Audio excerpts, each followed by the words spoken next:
You're on time, so we'll get started. If there's some stragglers who come in, they can catch up. I wanted to begin anyway with introductions. This I like to have up here first of all. If this isn't what you're here for, you can sneak out. We won't talk about you after you leave, but this is what this is. Workshop. What I'm here for. Okay, you're in the right place. I just saw the cookies and came in. Okay. Well, some of you, have you been in workshops together already? Or no? This is an entirely new group. Well, let's do introductions. I'll start. I'm Kurt Harris, Director of Learning Abroad, also an Associate Professor of English, teach English from time to time. Been here at SUU since 2001, and the Learning Abroad office consists of 2 full-time staff, myself, Tessa, and a part-time office worker, Karina Carter, and we have a couple of student workers, and we're part of International Affairs, the Office of International Affairs, which consists also of basically the ESL program, International Student Services, global collaborations. I'm missing a component. The Confucius Institute. Yeah, and then recruiting international students. So the umbrella organization is the Office of International Affairs. But what I would like to do is have, I guess, first Tessa and then Stephen introduce themselves, and then each of you just say your name, what department you're with, and if you have led a study abroad program before. Because some of you I don't know, and maybe you've led a study abroad at some other institution, or you've done it here and I don't know about it. So Tessa, who are you? Hey, so I'm Tessa Douglas. I'm the Assistant Director of Learning Abroad, and I've been working in the study abroad program at SUU in some capacity or another since 2003. I've been doing it for a while.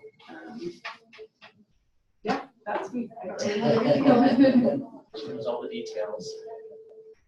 Stephen? Steve Allen, serves the Associate Provost for International Affairs, Kurt, Tessa, and the group mentioned earlier. It's good to be here. And I have not led a study abroad yet. You go next. Hi, I'm Janice Carencia, Director of the Center of Excellence in Teaching and Learning, and thank you all so much for being here today. I'm so excited. We have such a great group. I did lead a international program last summer, to Australia, the Australian Turn Down Under, with 10 students. And this year, Tessa and Kurt are part of my tourism management class, and we're going to pick, we have 11 groups of students putting together international programs, and we're going to pick the top one. And I just got the Curriculum Innovative Grant, got the letter today, to take a group, to turn that class into an international program, and we're going to take a group in May of 2018. So it's official. So you can actually get funding through the Center of Excellence to develop your own program. So that's what we're hoping that this is going to lead to. If you learn and want to do this, which is so exciting, you guys are going to love it. You definitely should do an international program. So welcome and thank you. Matt, you want to go next? Sure. My name is Matt Nickerson. I'm the Associate Dean of the Library. I used to be the Director of the Honors Program. I've taught one session of Learning Abroad in London several years ago, but I've done a lot of what we call See America First Learning Abroad, taking students to large educational recreation trips to the national parks. I've done many of those, and it's similar. And I have some ideas of maybe blending those two things. Excellent. Good. How about we start here next? Well, I'm Matt Roberts from the Engineering Department, and I've not done this study abroad. My name is Daisy Wu. I'm from Computer Science Department, and I'm associate professor with Computer Systems. I have been part of WPU 2+2 program, so I traveled with my colleagues to Wuhan, WPU, for to set up the program 2 years ago. And I'm just curious about how you have been doing this, study abroad programs. I'm Brian. I'm from Criminal Justice and have not done a study abroad program. I'm Jeannie. I'm also from Criminal Justice, and I have not done a study abroad program either. You've had some colleagues who have, though, right? Mm-hmm. So, yeah. I'm Phil Roche, I'm associate professor in the library, and part of the reason I'm here is I've spent the last 5 years like shamelessly trying to get attached to a study abroad, and I'm going to Spain's psychology department this year. So I kept saying, hey, what about a librarian? Don't you want to take a librarian? And they finally bought. So Good. so I'm pretty excited. My name is Matthew Eddy. I teach sociology, and I've never done study abroad, but love traveling and spend a lot of time in Costa Rica in particular. So I'm hoping to do a Costa Rica trip. Filmmaker also? Yes. Headed to Paris to have his video in the Film festival in Paris. And, yeah, I made a film about Costa Rica, so that's what I'm traveling. That's excellent. Hi, my name is Howard Hu.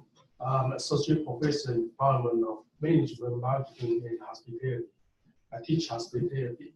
No experience in developing study abroad program, but myself actually study abroad. Yes, you are. Yeah.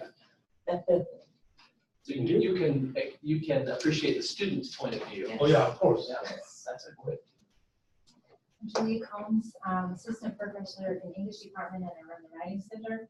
And I was in Wuhan with part of the team that did the 2+2 organization pre-work. I went back last summer with 4 students. It was not technically a study abroad, but I had 4 students in China, and we were there for a month. So it wasn't technically study abroad, but I have traveled a lot with students in the States, and I really enjoyed the experience we had in China, and just want to learn what I did wrong. How does this thing work? You know, been there, done that. Lindsay Roper, Department of Biology. I'm in the same boat as Phil. I'm trying to shamelessly tag myself onto a trip. Be persistent. Yes, I'm a traditional bench scientist. My head is supposed to be on the bench or something, and I want to find somewhere to take students and go under science. So We can make it happen. Okay, well, welcome, and thank you. I don't have a lot of text on the slides as I go through this, so if you want to take notes, jot things down. I'm going to kind of ad-lib things, and Tessa's going to fill in the gaps when I miss certain things or misspeak, perhaps. But I do have lots of pictures of students on study abroad programs. This is Olivia Breaker. She was an exchange student to. she still is. She's a fountain. She's still over there in the Netherlands. This was at Oktoberfest. Yeah. Anyway, lots of fun things. To me, it's all about the students and the student experience. We can build these programs, but if we don't keep the students in mind first and foremost, things can go bad quickly, I think. So these workshops, today we're just going to be going over the basics, the things to consider. You know, maybe you'll find at the end of the day today that this really isn't for me, it's going to take too much work. I hope you don't feel that way when you leave, but I have accompanied faculty abroad before who thought that they wanted to just go along the first time to see how it works when I took students to London, and realized that she's not cut out for study abroad. She does not want to be around students that much. And that's good to know. So sometimes you don't know until you go. The second session of the workshop will be next Thursday, and we'll start to talk about specific courses that you might turn into a study abroad program and the places that you can go. So we'll get a little bit more specific in the next session. And then the third one, which isn't until April 13th, sorry there's such a gap there, but we couldn't because of, I think it was Sterling Scholars, we couldn't get any space on campus. So April 13th, it's out there a couple of weeks.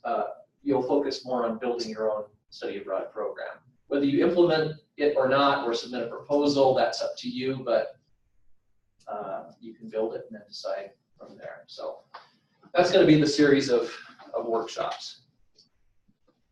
So why should a student study abroad? If we begin with the student experience, I'm sure we perhaps have in our minds why we think students should study abroad, but why do you think a student should study abroad? It's a pretty big investment of time and oftentimes money for a student. Why Why do you think they should study abroad?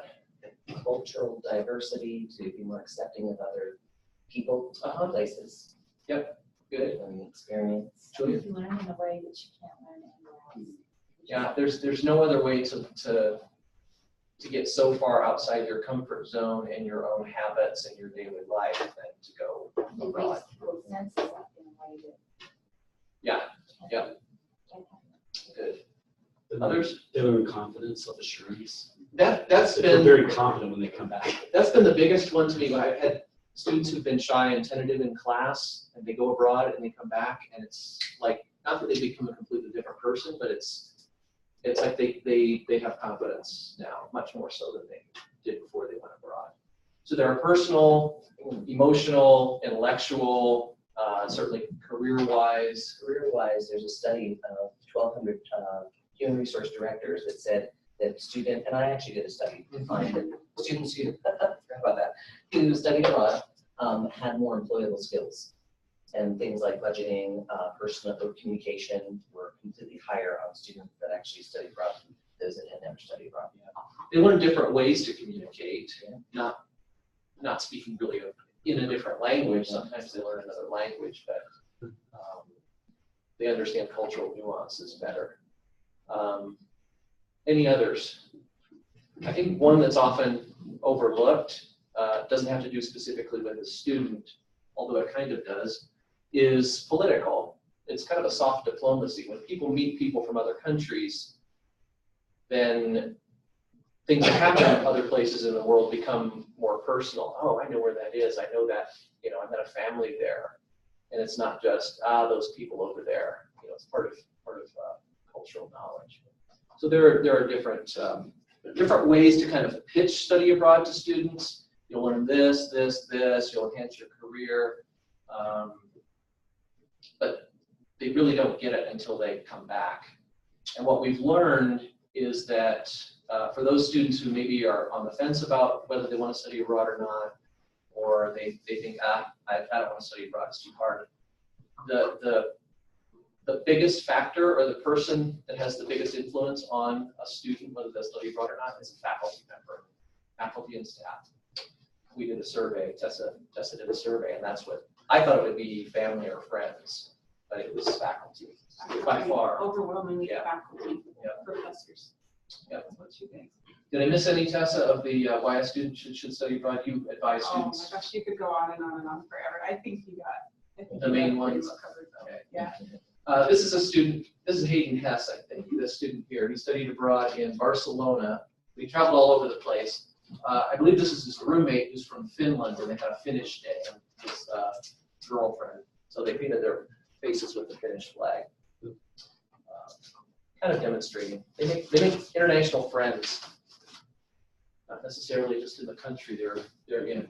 So what types of study abroad are available? Let me just see if I can go to our website and kind of show. Where am I? This doesn't look great. Maybe this isn't gonna work anyway. Yes, it will. Okay. This is the study abroad website, just so you know where it is. You can type in after suu.edu, you can just put /study abroad, or put in the academics /study abroad. It'll take you to our website. But just to kind of explain a little bit about the types of study abroad students can take advantage of. I don't know if this is big enough for you to see, but summer study abroad, which is what we'll really be spending the most time talking about in these workshops. So I'll just bypass that. Semester study abroad, students can study for a semester or 2 semesters at one of our partner universities. And we have over 40, I think it's approaching 50 now, partner universities in over 25 countries. And students can pay SUU tuition, basically register for classes so that they get credit for SUU classes, but study in Barcelona or the Netherlands or Japan or Estonia or Morocco or Peru or wherever. Actually not Peru, Chile. We don't have a partner in Peru yet. And their credits will transfer back. So they don't lose any time toward graduation. They don't pay tuition, overseas tuition. So they have the cost of a flight to go overseas. They might have to apply for a visa that costs them money. but it's a really very cost-effective way for students to study abroad. And they get really immersed in the culture of living there for 4 months or 8 months or whatever. Ideally, I think for my part, I would encourage all students to go on that type of study abroad because they really spend time in the culture. But what I've learned over the years is that students come to study abroad at different stages. Some of them aren't ready for that. They're not adventurous is the right word, but they're just not quite ready to make that leap where they go to a foreign country for 4 months. And so the shorter faculty-led group programs going abroad can be a step toward gaining confidence traveling internationally. In any case, semester study abroad programs we also have. National student exchange, students can, it's very similar to the international exchange programs, but students can study at over 200 universities in the US, but also Canada, US Virgin Islands, Guam. So if they study it in Canada, that's kind of an international experience. And students, I've come to learn now that we have the EDGE program, do a lot of study abroad that doesn't go through our SUU programs. Many students teach English overseas, frequently with an organization called International Language Programs, ILP. They do service in Mexico, rural health scholars, Dominican Republic. There are lots of other ways for students to study abroad.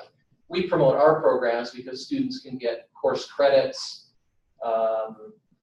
We can kind of have a little bit more control over what the student is doing, but we certainly don't want to discourage them from teaching English overseas if they want to do that in Thailand, for example. We don't have a program there, and get an EDGE credit.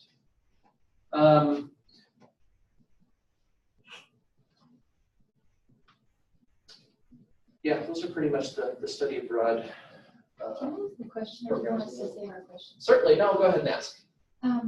I knew about the national one. I've known students that, Washington for a semester. So if they do a semester study abroad internationally, don't they have to know the language? So I have two questions. No, they don't know the language, and then do students know about this? Are they taking advantage of this? Do we do this quite often? We get about 30 national student exchange or international? International. I guess it's between 25 and 30 students per year do international exchange. We just hit our deadline for the next fall. We have 15, we might have another one, maybe 16 students studying abroad for a semester next fall. And the language? And the language, many of the universities that we have partnerships with, the courses are taught in English. Sometimes not, and sometimes a student who maybe is fluent in Spanish, for example, will go somewhere and take classes in Spanish. That's relatively rare. But our partner university in Greece, for example, is very popular. The American College of Greece in Athens. Everything is taught in English. We have, 3 students who signed up to go there next fall? Yeah, with probably one more. We send more students there than anywhere else. But most of our partners, the reason that we've partnered with them is they typically have at least one academic program that's taught in English, even if it's business is the most common one. But we try to find partners that our students can go to. And so they don't have to know a foreign language to go. We might direct them if they don't know a foreign language and they're not studying, a specific major that's taught there. We'll direct them to another location that does have their major in English. And some of the partner universities require that our students or the international students who go there, they take their classes in English. They have to take the foreign language class. I think the French business schools, that frequently the students take a foreign language and they're immersed in the culture anyway. They just are taking the classes in English, which is helpful so that they can get decent grades and not be completely lost. But yeah, good question. Any other questions about our partner universities? Go to our website and see the list of where they can go. Okay, gotta get back to my screen here.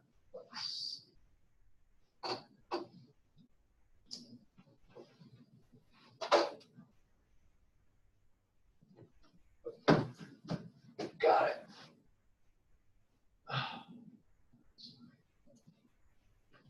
Okay, those are the study abroad programs. Next up, what is a faculty-led study abroad program like? Like that. And I purposefully chose this picture so that you can answer the question. Oh, What's it like? It It looks like it's a party. Well, this is for tourism management. So again, the two classes that they were getting 6 credits in tourism management and then in special topics in tourism. So obviously seeing the Opera House at sunset and in Sydney was just an amazing experience. We were in the Botanic Gardens at the time, and they are just, it's really great to see another country that you love through a student's eyes, because it just opens up, you know, a whole new way of looking at that community. And I mean, I love Sydney, it's my favorite city on the planet, but to share it with them is such a great experience. And it's such, you see them growing and learning, and they bonded, and, you know, just the relationships that are built, they're lifelong relationships. That's one of the things too that I think is kind of a side effect of studying abroad. You think about that, you know, they're immersing themselves in the culture, but I just took a group of 30 students to London, and it was amazing to see friendships form, and now we have a Facebook page and they're sharing things, and it creates communities really of students who otherwise probably wouldn't have met. Absolutely. They might have because you know, tourism management. But A the most lot part, of them students weren't. Yeah, many of them weren't actually. Some of them were, but there were a few that were other majors, and some even had already graduated. The third one from the left, that was her graduation gift. Oh, And she didn't graduate from tourism, so that was Renee Gallinger's daughter. Oh, okay. Yeah, she's a great girl, and we had an amazing trip. But I think mainly it's that building the relationships, the experience that they get. It's a once in a lifetime experience, and it's a life changing experience. I've taken groups to Australia 5 other times, and those people still keep in touch with me. Yeah. We've, they're lifelong students for me. I'm involved in their life, and I'm, you know, at their weddings, and, you know, invited to see their children, and, you know, even with their families and their parents and stuff. So you're going to build that real close relationship with your students by traveling with them. Kinds of the university as well. Absolutely, it does. Absolutely. Yeah, yeah. Pride. For student retention, I think it's a very good tool. Yes. Matt, did you want to provide any perspective on what it's like? I Yours is- agree.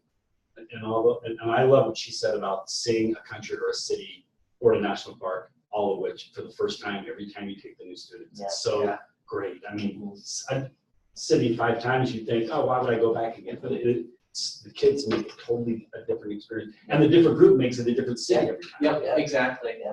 Yeah, I thought at some point I'd get tired of London just because I've been there a few times, but it's so exciting, and we've built it now so that we get out of the underground station the very first day when we get there, and come out so that they're looking at Big Ben.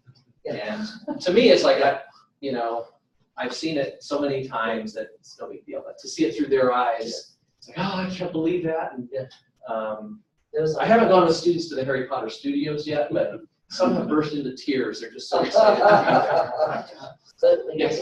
I just have a question about, so the faculty, I've never been out of the country, and I never got to go on a study abroad, and I always wished I could have done it. It's like my biggest regret from when I was in school. Oh, only I would have taken advantage of that. Right. So, well, maybe I could leave one, but I feel like, how can I leave one? I've never been out of the country. Is it possible for someone like me to lead a trip when I've never been anywhere? Maybe not to lead one, but to go with somebody for the first time and then see what it's like, and then you can perhaps do it. That's how I started. I was an exchange student when I was 18 years old. I took a gap year, and so I knew what it was like to be an exchange student and how it changed me a lot. Gave me much more confidence. But I had never led a study abroad group before, and I don't know if any of you remember Kay Cook, if you've been here long enough, but she How many know? What's that? How many know, Jacob? That'd be an interesting question. She was chair of the English department. She was awesome. Yeah, she was awesome, but she had built this study abroad program to London, and she ran it a couple of years, and she was going to retire. And I said, well, who's gonna run your London program after you leave? She said, I don't know. I just did it. And I said, well, can I learn how you do it? And back then there were only maybe 3 or 4 programs. Hers was one of them. And so I accompanied them the first year. I thought, this is pretty awesome. I've got to do this. But I learned from her sort of where to stay with a group of students in London and how to teach them to use the underground and take the train to Stratford and show them Shakespeare's birthplace and that sort of thing. I had never been to those places or done those things. I had only been through London one time very quickly before I went with Kay Cook's group. And it is the most difficult the first time you lead your own group because you're sort of figuring everything out. You make mistakes. They're learning experiences. But after you do it the first time, it's like a drug. Yeah. For me, it was anyway. Probably not for everybody. And maybe you'll get a batch of students, or you'll have a couple of really difficult students and think, I never want to do this again. Spending 2 weeks overseas with these kids is just more than I can handle. But probably not. There are so many faculty, SU faculty, who repeatedly lead study abroad programs, oftentimes to the same place, sometimes to different countries because they want to experience different things. But the majority of the faculty directors who have led study abroad programs, they might not do it every year, but then they'll do it every other year, typically. And I don't know how many sort of repeat programs we have at this point. It continues to grow. London, Japan, psychology, Swaziland and South Africa, criminal justice, they always go somewhere else, but they consistently have programs. Spanish. And answering her question, I am a third generation Kay Cook because I went on the Kay Cook Kurt version of London. It was already, many of it was already done, and I only added my discipline to a thing that was already 3/4 done. So that worked out. A lot of people start out with combining with another group, like somebody who's been there. So London's the most common one. We run a lot of programs in London. And this year we'll have 2 sets. So there will be a group that goes in May and a group that goes in June. And it's different faculty teaching different classes. And that's a good one to join in with because London's kind of easier. You know, the language isn't different, the culture different but similar. You know, it's not like going to Hungary. And it's popular. Students and want it's to very, go. very popular. And it's very easy, especially, what do you teach? Art. Art. And so, I mean, art, it lends itself very well to going to London. And I want to go London. Yeah. Any other So- places around? Yeah. So we just need to put you in touch with some of the other people going and then connect you with them. So I guess the other question would be is I know, we say study abroad, so you think international, but from a science perspective, I think there's tons of like ecotourism opportunities that would be in the United States. You don't need to leave the country to go do something like that. And so would that still fall under this envelope kind of idea or? Not for faculty-led programs. And I'll speak about this, well, I can speak about it later today or I was planning on Wednesday, but the structure of study abroad programs, students can take up to 7 credits really, and the tuition is waived. And that's been something that was in place, it's been in place for years Since we started it. to encourage study abroad because it costs so much to travel overseas and do a program that if you add on top of that 6 or 7 credits tuition, there's no way students can afford it. So tuition is waived up to 7 credits. With domestic programs, I don't think that would be possible. I suppose it's something. You could leave the trip, just not maybe get the credit for free. Yeah. And it would be run through your department rather than through us. This process is only for international faculty. Yeah. We kind of addressed that question a little bit several years ago where somebody proposed I think it was a tourism management class that would be a cruise of the Hawaiian Islands. Wow. There's certainly value in that. I would love to go on that, but it's not international. And it is, different cultures and things like that. It's not Southern Utah, but it just doesn't fall under the umbrella of global engagement and learning abroad. So we have to say no. Probably. Just to give you an idea, we do have a semester on the POX program. Yep. So that might be a. Well, I'm talking like there's fantastic go this summer in Alaska. Oh, go yeah. camping in Yeah. Alaska. Yeah. That'd be wonderful. Yeah. That's, and you get to see caribou migration and you get to see Yeah. all the bears coming out of the region. So it's Oh, like, to me, you don't need to leave the country to do that. Yeah. I guess I could go over into Canada instead of Alaska. Yeah. Make a day trip. I don't know if this is too much of a nuts and bolts question, but as a relatively poor professor, getting over there, I'd love to stay longer and do research. Is that possible, or do I have to physically come back on the plane with them? Or It's possible. okay. we can address that later, but as far as costs to the faculty member, they can be just about zero, the way that we structure the programs. So in most cases, it is zero, but if you want to stay a little longer, you wouldn't have to accompany the students back and then go back to where you just came from. Can students stay longer too? Yeah, on almost all programs. Depends on how you build it. But yeah, sometimes students arrive early and they leave late. We're pretty flexible. But we'll talk about that. So what is a faculty study abroad program like? It varies widely, and not all of the experiences are 100% positive.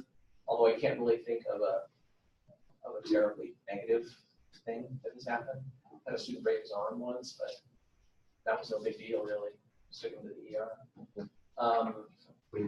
And I have had students, kind of surprisingly, on a 2-week trip, this was very early on, who got homesick, or they were just so much out of their element that they almost couldn't function. And those students, you kind of talk them through and do a little more hand-holding.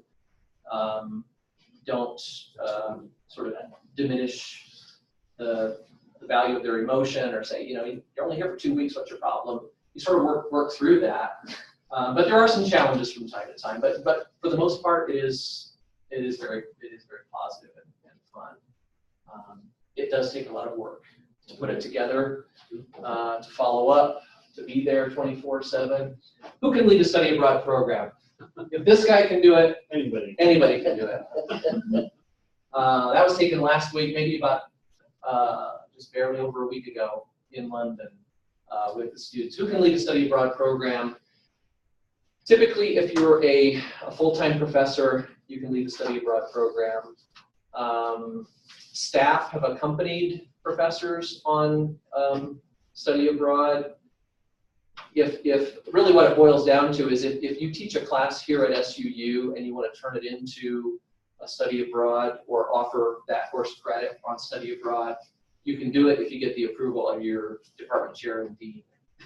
Or I guess the way I should put that is the whatever the course falls under. If you might teach a class in art, for example, I don't know, but you're really an English professor, you'd have to get the approval of the art chair and dean of that college. So really just about anybody. I don't know if we've had anybody who has proposed a program and we've said no because you don't qualify. The only thing that I would say, but you're all faculty, so this doesn't apply, is since faculty or since staff cannot teach classes, staff cannot lead a study abroad unless they get permission to do it.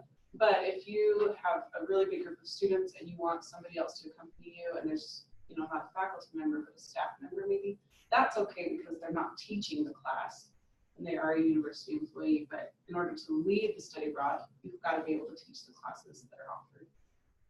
And typically we,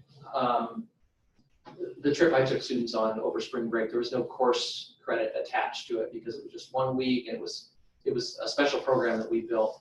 But as an incentive to students, both to invest their money and time into the study abroad, and also to kind of keep track of them, make sure they don't just go and goof off. Study abroad is tied to a course. You were going to say something. We had talked last semester about how even some of the students that may know the country wanted to go as a TA or as an assistant, or maybe they can get a little bit of funding towards the trip. So you could have, a student that could be almost like in a accommodation on RA. They're in there talking, but they report to you. And so I just thought I'd mention that. Yeah, that's good. We've had that in the past too, where students who, and they don't have to have studied abroad before, but students who studied abroad the first time ever, and they just loved it so much, and they were maybe a sophomore, and they want to go again. Well, if you want to be my TA and sort of help out, you can sort of offload some of your work onto them and give them a reduced rate to study abroad again, basically. I guess my point is that if you're in this room, you can probably lead a study abroad program. You don't need to worry about, well, I've only been here for a year. I don't know, whatever your case might be. You can probably, we're pretty flexible. We work with people quite well, I think. what courses can be taught on a faculty-led study abroad program. I use this picture as an example because a couple of courses that don't seem as if they would be compatible were combined in a study abroad. This is to Swaziland. John Smith, who teaches a photography class, and Ann Smith, his wife, led kind of, I think, the ecotourism part of the class. So there was a 3-credit photography class and a 3-credit ecotourism class combined in this one program. So if a course can be enhanced, and there are always courses that are already on the books. It's not like you create a study abroad class and it has to go through the curriculum committee and all that. It's I don't know, intro to theater. And what better place to introduce students to theater than London? So we have a Theater in London program. So if there's a course on the books that can be enhanced by a location abroad, biology, geology, whatever, then it can be turned into a study abroad program. Culinary. Culinary, definitely. I can think of only one example, I guess, where someone wanted to propose a study abroad program and really could not demonstrate how taking students abroad to teach that class would enhance the class. It was a math class. I don't know what level it was, but this professor really wanted to go to Ireland. And he's a math professor. Well, how does it enhance the class? He couldn't really come up with it. So he might still be working on that. I don't know. That was quite a few years ago. So I won't say that any course can be taught on a faculty-led study abroad program, but if you can envision it being enhanced by a location abroad, then probably yes. And I'm going to just give you a shameless plug for the Center of Excellence in Teaching and Learning to let you know you can also get paid to rearrange that schedule through the curriculum innovative grants. Right now we have 4 groups that are going to be going this summer, and next year we're going to have another round. So please keep your eye out for that newsletter so that you can apply for those curriculum innovative grants. It pays $1,000, pays you to do the work to put it together. So it's a little incentive to give you that little extra. Because it does take work. It takes time. Yeah. Yes. Oh, sorry. Are there any requirements that we have to do in order to develop a study abroad program? Any requirements? Yeah, in what? requirements? Because you say almost all kind of courses can be, what are the requirements we have to meet? We have a proposal form, which I'll show you probably at the end of next week's workshop, sometime next week, that asks a series of questions that you need to answer fairly thoroughly. We take those proposals, faculty submit their proposals in early September, and we have an advisory board for learning abroad, which consists of professors who represent each college. And they look through the proposals, look through the budgets, timeline, the course that's being taught, the person who wants to lead the program, and say, yes, this is approved, we have confidence this will be a good, solid program, or we have concerns here that I think it's going to cost more than this professor realizes, or I don't see how this class is enhanced by its location in wherever, Swaziland. So it's not just me or Tessa saying, yeah, this looks good, we'll let them do it. We have other eyes that look it over. Does that answer the question? Yeah. Okay. Also, your department chair and dean have to sign off on that proposal form. So you've got to convince them even before you've got to convince us. Yeah. And I don't know if we've ever had any who have refused to sign. I know for the Indian trip, Oh, there was some. there was a department chair dean that would not sign off on this process. Okay. It happens. Stephen, you were going to say something. Yeah, I was wondering if faculty maybe have contacts in other parts of the world. So if there are experiences or internships or things that faculty use as a way to illustrate that it's enhancing the class. We have internships.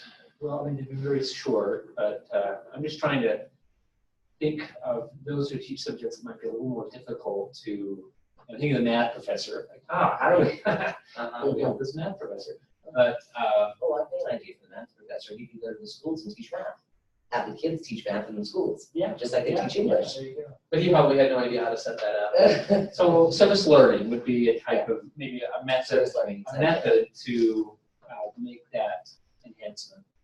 Oh, I'm glad you I said would, that. I would say though, that you need to go with kind of what your heart tells you. Like, I really love what I teach. For example, Dickens, I love Dickens novels, and I love London.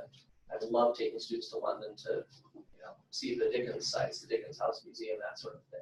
If somebody said, I think we need to have you lead a trip to Tanzania and teach whatever, I wouldn't be the right person for that, probably. I wouldn't know how to do that.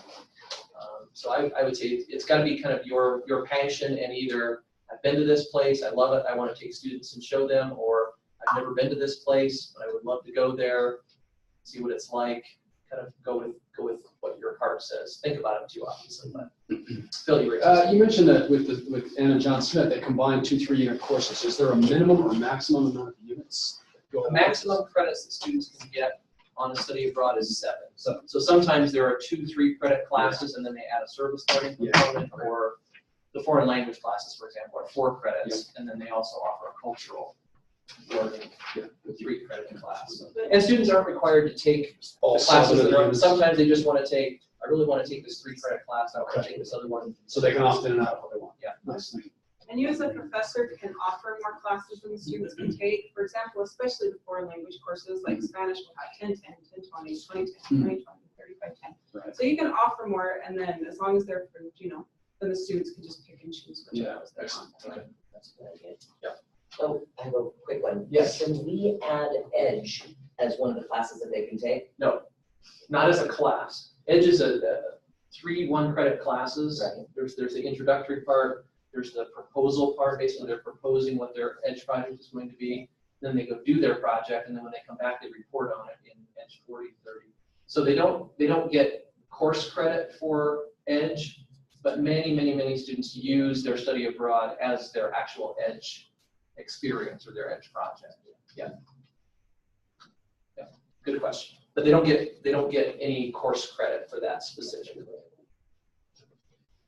Okay, where can you take students? You can take students to Fiji and sit on a beach for 10 days.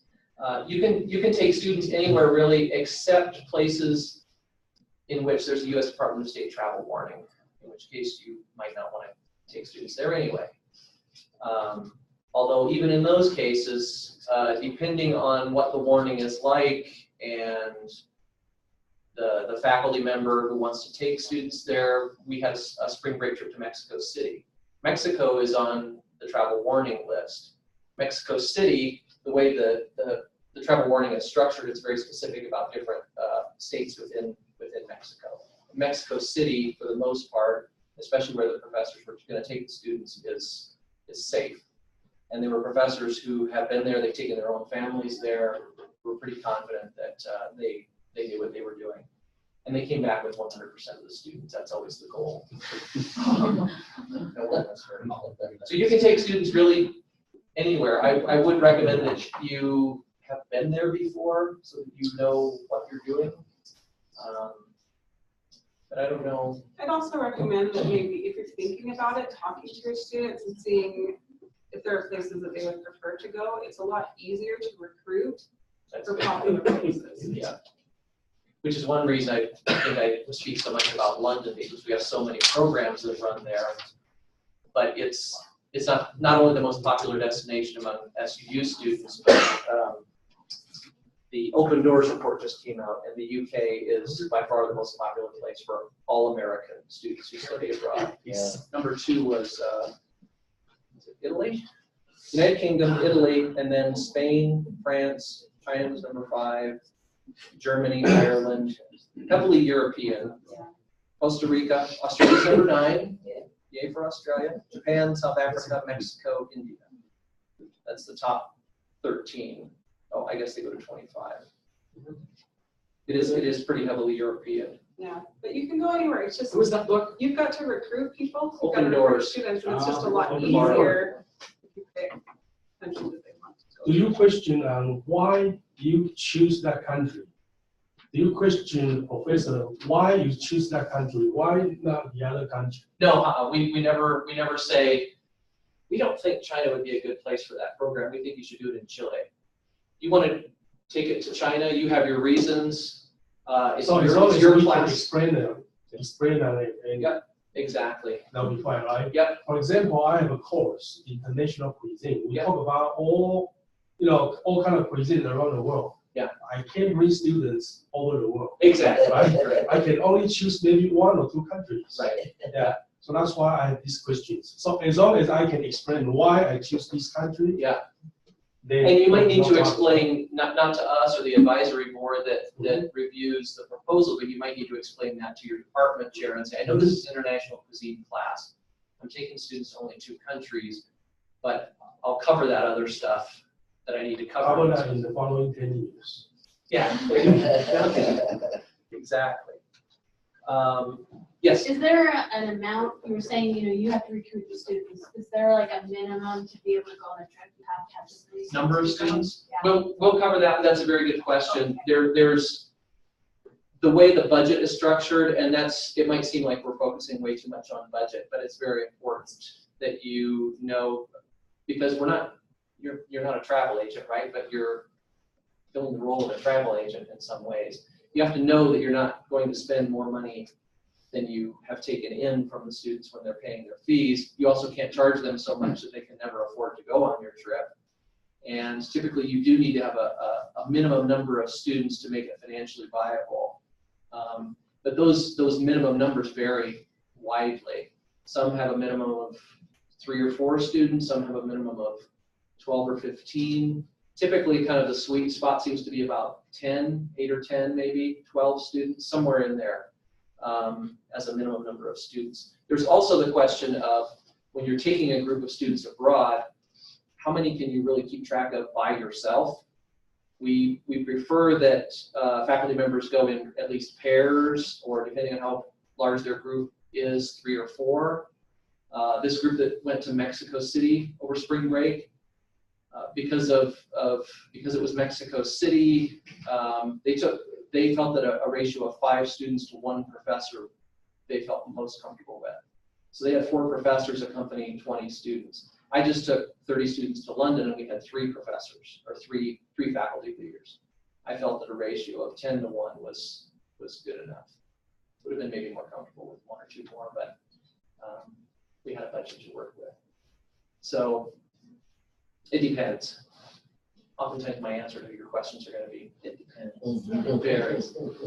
But we're happy to work with people to make it happen. We want to offer as many opportunities to students as possible, but we want them to be good, solid study abroad programs. Do you have limited number of students to, for each study abroad program? A limited number? Limited, yeah, or a minimum number. Or maximum number. It's up to the faculty leading it, really. Yeah, it's up to you. You might another thing to consider when you're thinking about the courses you teach and that sort of thing. If it's a very specialized 4,000 level class and there are maybe only 10 majors who are graduating with that degree, you're probably not going to get all 10 of them to study abroad with you. So typically general education classes, you can fill those up with students.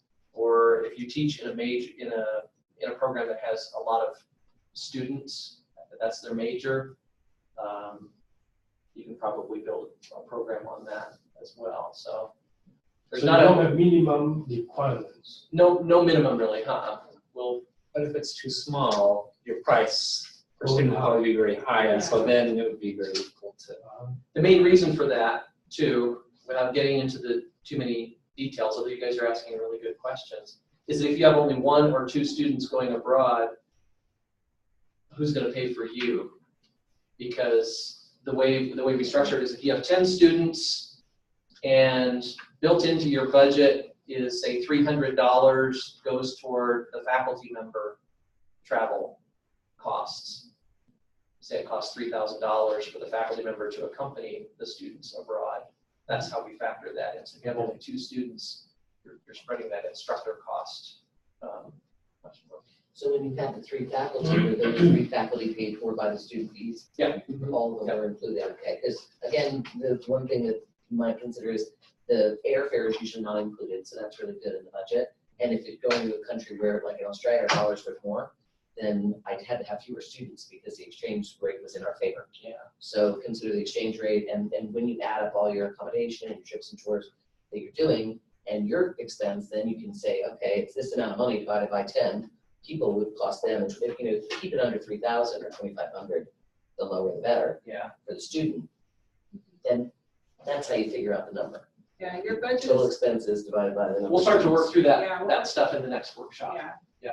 We've only got about 5 minutes left. And I think I have, well, just 3 or 4 slides. One of them says questions, but you've already been asking questions. What commitments must one make to direct a faculty-led study abroad program? It takes however much time you want to put into putting it together, but on the front end, building a program takes some time.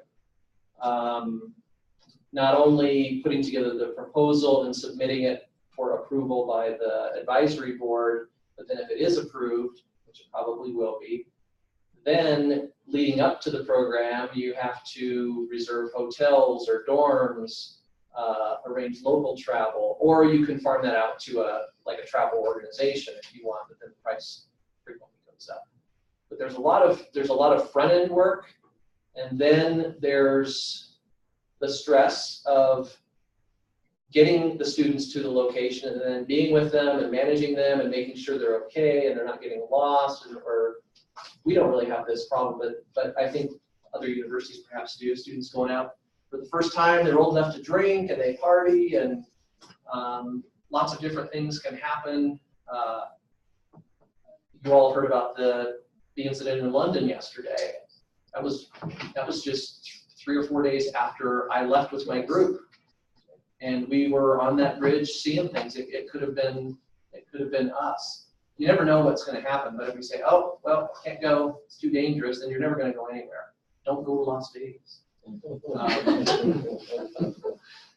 So there's a pre-departure commitment. There's a commitment of being on site with the students, and you really need to make yourself available 24/7 when you're there. You don't have to be with the students all the time. They have to know that if it's 2 in the morning and something happens to them, they can get a hold of you and wake you up in your room so you can help them get out of whatever situation they're in.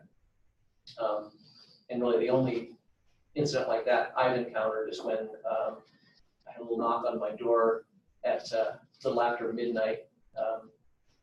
And it was the student accompanied by, he was the only male student, I think, in the group. But the students had gotten back to the location where we were staying too late and the park gates were shut. So they decided to jump the wall. And all 3 girls who were jumping the wall made it just fine. And the guy fell down and hurt his leg. And we think Greg might have broke his leg. So at 1 in the morning, I accompanied him to the emergency room. So you need to commit to not just, oh, well, you're an adult, take care of it yourself. And then when you come back, frequently, one of the questions faculty have is well, how do you teach a 3-credit class in 2 weeks? Very rarely, I think, are the classes, all the course material is covered in 2 weeks. You don't want to sit in a classroom and lecture to students while you're in Chile or whatever, or Australia. Frequently, they have to write papers, do some research or whatever when they come back. Maybe they have some reading they have to do before they go. You'll have to grade that stuff. You also need to keep track of all of your receipts and budget issues and all that stuff. When you come back, you have to submit that, do your travel reimbursement, and so it is a pretty heavy commitment. But I do have to say, after you do it the first time, it becomes easier. I don't know if yours has, but. Well, I think the hardest part is those darn receipts and keeping track of all that. That's the hardest part. But the you mentioned, oh gosh, where was I going with that? That the commitment when you're there, I don't think that that's a problem at all. You're there, you're with them. Yeah, And, exactly. No, you know, it isn't. I give them a free day, but then I say, go do a video tour, or go see these 10 spots and send me photos. We set up a WhatsApp, and they send me pictures all day when they're out. And we keep in touch with cell phones. So it's so much easier now. Yeah, There it was is. no It is phone much like easier now than it before. used to be. Now they just, they text you and tell you where they're at. And give them some time to explore on their own, but most of the trips and tours we do together. Yep. So I'm with them. And on mine, I give students free time as well. And so I was gonna kind of end with this. Expect the unexpected. There are these kind of magical moments that happen. During the free time, the students, this is blasphemous, I know, but I'm not a Harry Potter fan. But I think all 30 of my students were Harry Potter fans, and 6 of them decided to go to Harry Potter Studios. They arranged it themselves, they figured out how to take the train to Leavesden, book the tickets, and they went there, and unbeknownst to them, well, first of all, the first day we went to Buckingham Palace thinking we were gonna see the changing of the guard. We saw the Queen, she came out to, it was Commonwealth Day, so the Queen came out. Wow, we saw that, thought that was the big highlight. Then this student went to a play and afterwards met Daniel Radcliffe. She's a big Harry Potter fan. She's the one who kind of led the group to Harry Potter Studios. And when she did, this is what happened. These are SU students right here. I'm gonna pull up. Right, click it maybe, right? It came up like it was gonna, yeah, go ahead now. Oh, it's a handout, but yeah, double click. Oh, there it is. Yeah. Oh, I see, sound is on. Okay, where's my cursor?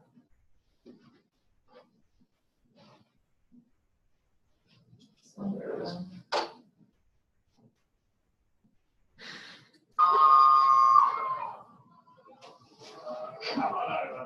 They had no idea this was going to happen. These are all SU students here. They were in the front row. That's them right there. I'm pleased you got the right one. This is good news. Oh my God, we have someone listening and they're right up here. Best ever. How you doing?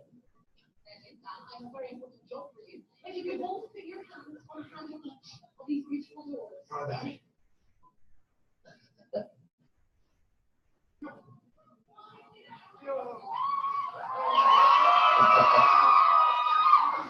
So this wasn't part of the Cultural Immersion London program I put together. I would have never known. But this is something they will treasure forever. Yeah, they'll remember it forever.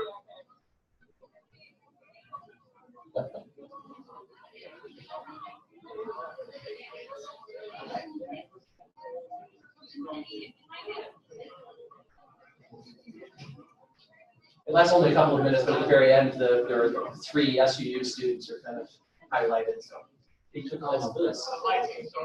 It was done by Harry Potter Studios, and our students just happened to be captured most often. These are the best. They're the cutest. They're the most handsome. That's scary. Those kind of things. Before I even met it, because I went to the set and it was beautiful, and I love everything Harry Potter, and just the icing on the cake. And now I love it so much. So. I had no idea that they would be here. Wow. These are our students. I'm freaking out.